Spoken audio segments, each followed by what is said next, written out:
खाना बना के सबके खिया के कम निपटा के लाली लगा के ये धन आबना खाना बना के सबके खिया के कम निपटा के लाली लगा के बबल बुता के कोरा में समा ना ना ना सैया दर्द अभी होता यहाँ सैया दर्द अभी होता यहाँ सैया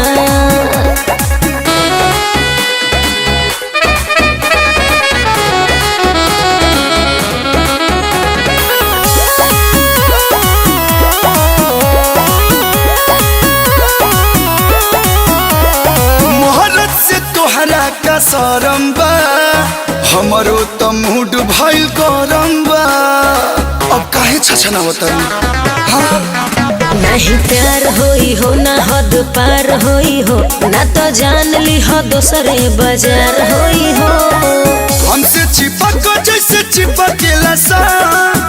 ना ना ना सैया दर्द अभी होता हूँ हाँ सैया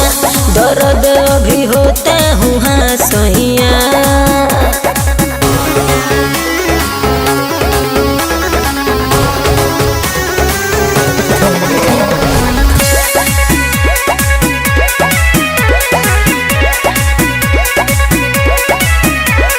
माचिस पतीली रगड़ाई हो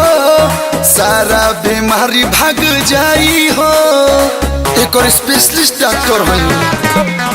खेला रच दे बहो तू मच दे बहो कलू प्रियांशु तू देह दर कच दे बहो निर्मल योगेश के तू ले तो मजा ना ना ना सैया दर्द अभी होता यहाँ सैया दर्द अभी होता यहाँ सैया अब दर्द भगा दे तनी